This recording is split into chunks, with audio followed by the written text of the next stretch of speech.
What a great children's message. Thank you, Jen. That was awesome. Worth all however many minutes it was. Because I think it affects all of us, right? I mean, you sit there and, I don't know, maybe you didn't have the breakfast you desired this morning, and you see Reese's Pieces, which, I mean, they're peanut butter. There's protein, right? It's got to be sort of healthy. Anyway, so we all kind of get that point of wanting something, desiring something that we can't have, that was not intended for us. This looks familiar to probably most of us, especially if you work in your backyard, out in the garden. This kind of looks like sandy soil. This reminds me of home where I grew up in pretty sandy soil in Nebraska. And in Nebraska, where Gina and I grew up, we really have two kinds of ants. We have black ants, which are really small and annoying, but pretty harmless. They just all, yes, we know it just gets all over everything. It's annoying. It's not that big a deal. But then what other kind of ants do we have? Fire ants. I don't know if that's the real name for them. Is it? Okay. I didn't know if that was real or if that was just a Squire Farm thing. But yeah, the red ants, the fire ants, and they're bigger, and when they bite you, there's no mistaking that you got bit. It hurts like crazy. I thought we called them fire ants because it hurts like you got burned. And so the difference is, and I realize that this is probably all the same colony, but for the sake of the illustration, let's imagine that the double mound is the red ants because they're bigger, and the single mound is the hill of the black ants. Now, the black ants, again, they're annoying, but you don't really do much with them. You kind of try to clean them up or whatever and go on with life. The red ants, however, because they hurt like crazy, you tried to get rid of them. And so there's all sorts of fun things to do as a child, as you can imagine. We won't talk about a lot of those. But one of the things that we did do then was to poison them. And it's pretty simple. You put poison around their all over the top of that thing, and it's free, easy food, right? They don't know it's poison, and so it's free, easy food. And so the ants pretty soon come out, they take it, they go back into their colony. They come out, and then you just see the chain, right? They see it's free, easy food, and the chain just starts taking it down into the colony, which we know is destroying them. But then what ends up happening is if after a while you start to see the black ants, and the black ants see the free, easy food, and they desire to have it too. And so the black ants go and take their free, easy food and take it back into the colony with them. And pretty soon, you see the chain of black ants coming and getting the free, easy food and destroying their colony as well. And I think, goofy illustration, but I think that's a little bit like the 10th commandment for us.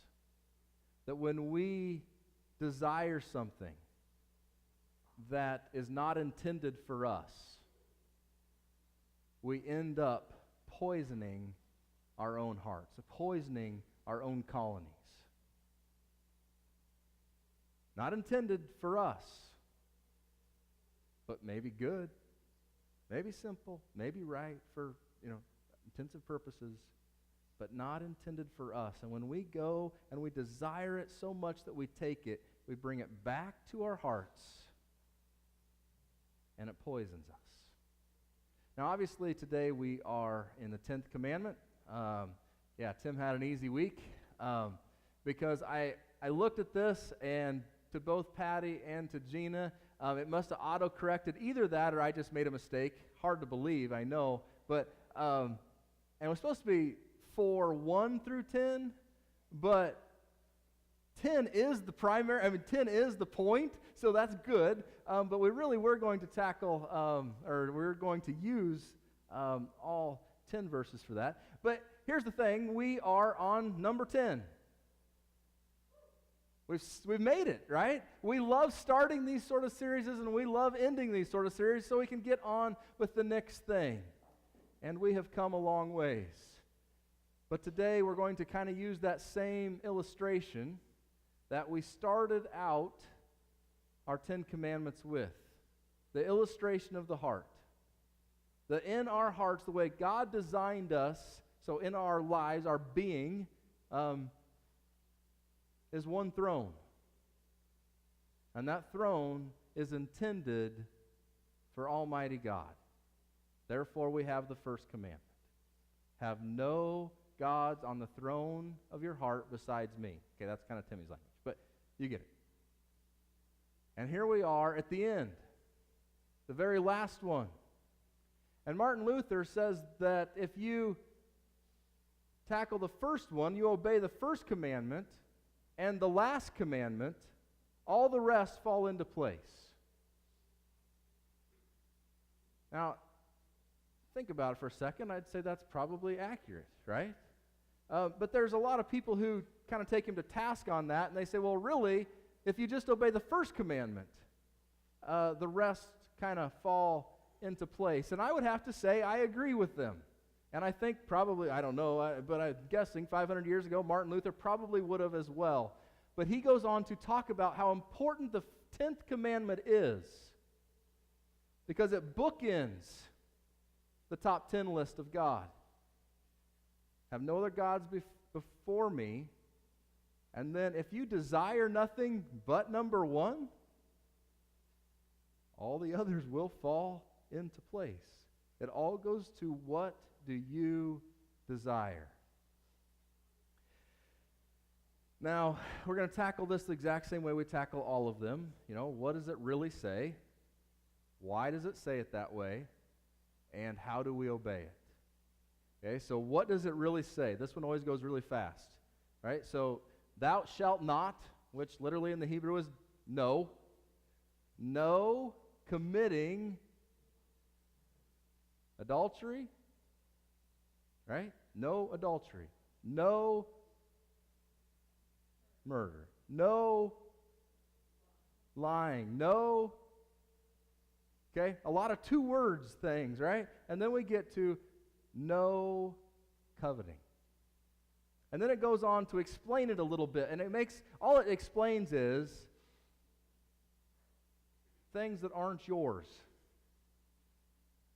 Now, if I were writing this instead of God, I probably would have said, just don't covet things that aren't yours. But he chose to get into their community and cook, right?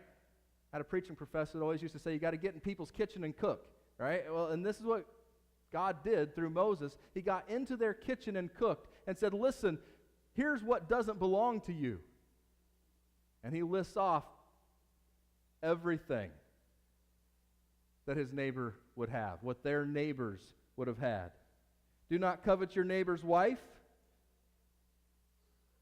Do not desire their house, their land, their servants, their livestock, or anything that belongs to them. Pretty simple. No coveting. No desires outside of that which is intended for you. So why would God say this? Well, again, like with all the rest, God gave us these to be communal, right? He wanted them to experience life together, the very best that it could possibly be. And he gives them, have no gods before me, only one heart, one throne. And then at the end of that, he says, have no other, or do not desire anything that is not intended for you. The way that I view this is a little bit, I'm not a mechanic, but the first commandment is like when your car is new and it's purring perfectly. Everything is going smoothly. It's just everything, your oil is fine, your temperature is fine, your tires are fine. Everything that makes your car just hum down the road beautifully is fine. That is the first commandment. What's that? Oh, no eeks and creaks, and yeah, my wife is very quick to hear eeks and creaks and that sort of stuff. And so that would be the eeks and the creaks may be a part of the 10th commandment, but the 10th commandment, in my opinion, is the gauges and the idiot lights, the ones that say, hey, there's no oil pressure here. You might want to do something about that. Or you're overheating. You probably should look into this. right? And what those are designed for is to keep you from blowing your engine. The light that says you're low on tire pressure. Well, if you ignore that long enough, what happens? You blow a tire, right? You cannot go forward. Bad things happen. And the 10th commandment is like those diagnostic tests, like those things that can keep us from breaking tragically the other 8 commandments, to keep us on track of the first commandment, so that we are purring through life the way God has designed us to purr. We talked about the train tracks on week 1, and we'll go back to that one as well. The train tracks are what God has designed according to the law. We started that image in Romans. That anything that comes along and we desire something, and we start putting something else on the throne of our heart, we desire something else, we get off the tracks, we're in trouble. And it's through the grace of Jesus Christ that He picks us up and He puts us back on track, and we can continue on going forward. Here's the point of the 10th commandment. When we are close to the tracks, and we are questioning and keeping short accounts of the desires of our hearts, we're only off the tracks this far. And we start questioning, ooh, that's not good. I am desiring, I can't get my brain to quit thinking about Reese's Pieces, right? And then we have an opportunity at that point to confess, keep a clean heart is what James says, which we'll tackle in a second. Purify our hearts, get a clean heart. God will pick us up. He'll put us back on the track. Now, what ends up happening if we don't do that?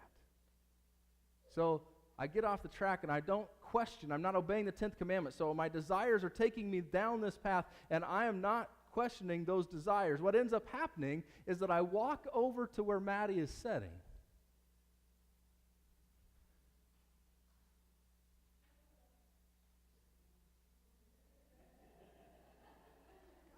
Oh, so all of a sudden, I steal.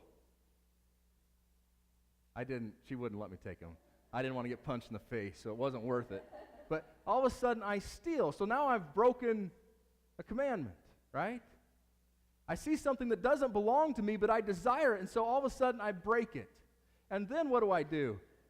Well, I did it in public, so I'm kind of in trouble, but I would probably lie about it. I could figure out a way to get around it. You guys are all not bright enough to understand what just happened. You misremembered, right? Seems like a big word. Misremembered. And so then, well, all of a sudden I'm empowered to go take something else that doesn't belong to me. And then when you're empowered to take that desire, and then you're on to the next desire. And trust me, you could go through all of them, and I thought about doing this. For the sake of time, I don't think I will. But you can see how if you just start chasing your desires, you get further off the tracks, and further off the tracks, and further off the tracks. So the 10th commandment is so vitally important for us as Christians to diagnose where we are, to diagnose if we are obeying the first commandment, keeping first things first, which is on the back of your bulletin. Want to know how far off the tracks we are? A simple thing. Are we keeping the first things first? Where's my focus? What do I focus on? Do I find my brain just constantly focusing on other things? What do I spend income on? What are my relationships like? What kind of spiritual food am I investing in? And what am I investing my time in? How am I keeping first things first? How far off the tracks are my desires? The greatest sermon ever preached, besides this one, obviously not, but the greatest sermon ever preached by the greatest preacher who ever lived is what? Sermon on the Mount. And in that passage, and we've gone there a lot through these commandments, haven't we? Because Jesus keeps raising the bar. You think you've done this, and Jesus just raises the bar. You don't think you've killed anybody? Have you ever called somebody dense? Wait a second, I just did to the entire congregation, didn't I? See, I'm in trouble. We're all in trouble. And so he goes through that, but at the beginning he says, blessed are they. And he goes through, and we know these, but I just want to draw our attention to one little verse in that. Verse 8, blessed are the pure in heart. Some of you haven't memorized. Blessed are the pure in heart, for they shall see God. When we are in touch with our desires and have a pure heart and not bringing poison into our systems, it's amazing how we can see and hear and feel and touch the very presence of God in our lives. Now, Jesus uses sight, but I think it goes beyond that, to sensing the very real presence of Almighty God in our lives. If we eliminate the poison of chasing after desires that were never intended for us. In conclusion to a few months going through the Ten Commandments, I'm going to look at the book of James.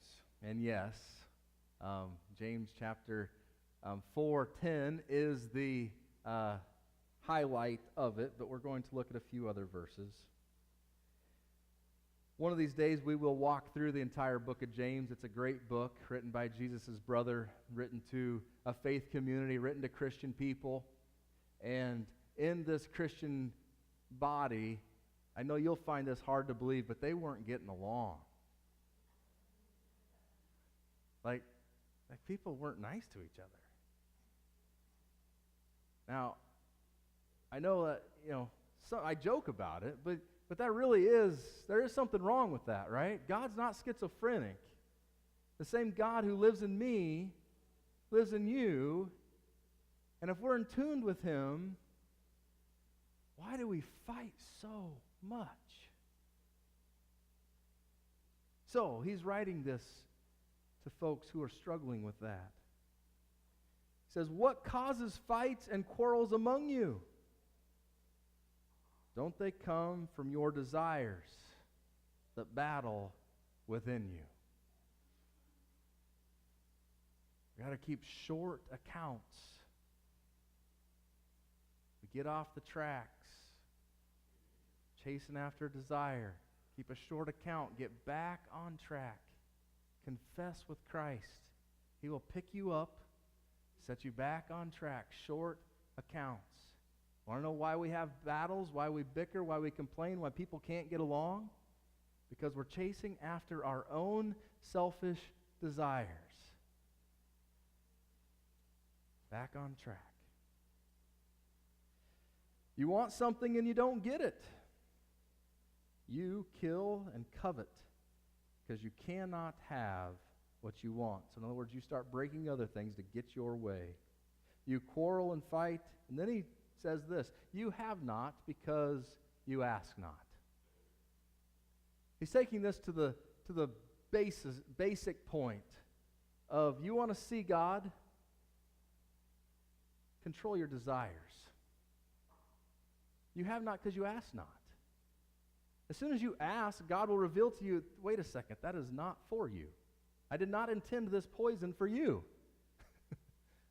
This was intended for something else. You desired it and you took it, and it poisoned your system. Just going to skip down to verse 7. It says, submit yourselves then to God. Resist the devil and he will flee from you. What a huge promise that is. Something we can all take comfort in. Resist the devil and he will flee from you. But here's what you have to do is you have to be conscious of chasing after the desires of the world and of the devil, right? If you aren't conscious, so if we're not obeying the 10th commandment, that you are chasing after the desires that aren't intended for you, you will not resist the devil. You don't even know it. You just get further and further and further away. Resist the devil and he will flee from you. Come near to God and he will come near to you. Wash your hands, you sinners, and purify your hearts, you double-minded. Oh, that doesn't sound nice. But it really is nice. It really is intended to come near to God, and he will come near to you. God is a perfect gentleman. He says, behold, I stand at the door and knock. When he opens the door, I will come in. He's a perfect gentleman. If you come near to him, he will come near to you. If you are fleeing after your own desires, you're going to be far from God. It says, grieve, mourn, and wail. Change your laughter to mourning and your joy to gloom. Does anybody remember our first commandment when we talked about how nobody preaches on the 10 commandments because when anybody says anything about the commandments, the first thing that goes through our brain is, why do we need more commandments? I already feel bad enough about myself. My life is already no fun anyway. Why would I want the commandments in my life? So that's an absolutely wrong way to look at the commandments. The commandments were intended for our joy, were intended for our freedom in this life. And so that's how we started off talking about the 10 commandments. And essentially, that's what this, believe it or not, this is what it's saying. Grieve, mourn, and wail. Change your laughter to mourning and your joy to gloom. Meaning, do not poo-poo sin. When should our laughter be mourning? When we realize we're way off the tracks. We need to take sin seriously. It's a big deal to God. Breaking the commandments is a big deal to God.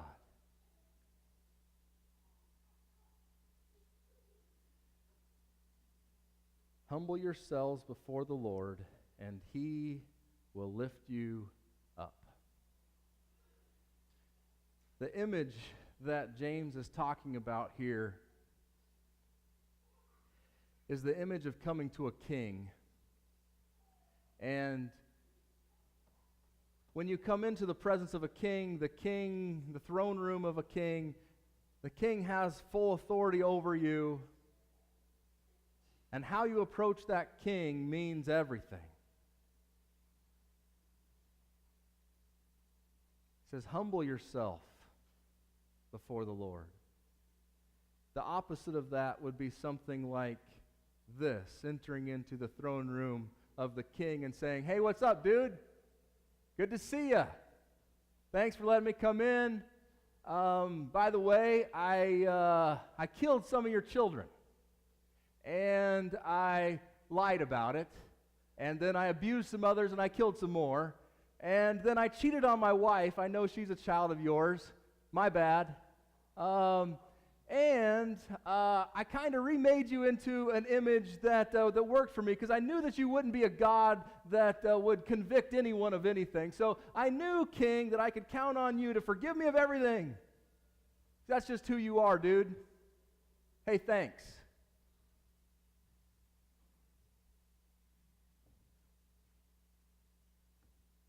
Now, I know I'm a horrible actor. I get it. I know what I am. I know what I'm not. Right?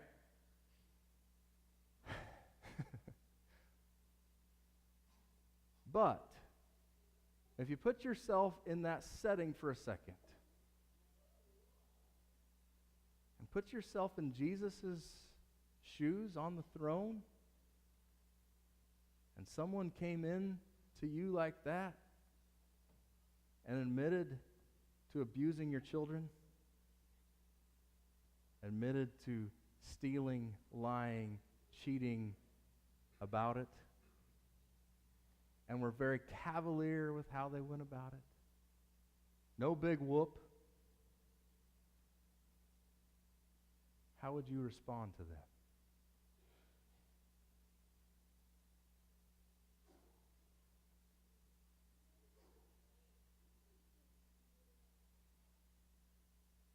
Now, there's two things about this. The picture here that James is clearly talking about is this picture. And it's talking about entering into the throne room of the king with proper respect. Caring about the abuses that we just took or we just acted, the desires of our heart that abused his creation, abused his children, the lying, the cheating.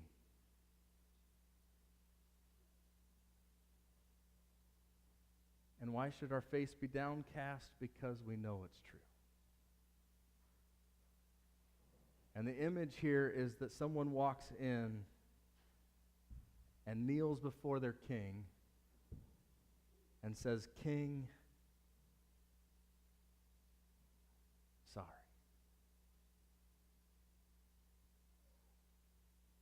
No excuses. Just sorry. And literally, what the picture that James is painting is that God will exalt the humble. Exalt means lifted up, right? So we're kneeling there with our face downcast to the ground, and God comes and he lifts up our head. He lifts up our face and says, "Listen, child, you can count on me to pick you back up and to put you on the tracks because you have humbled yourself. And you are my child, and I am your God. And you have placed me back on the throne of your heart. Purify your heart. Keep short accounts of the desires that lead us astray. And we will not only just obey the first commandment, but we will obey all 10. Amen?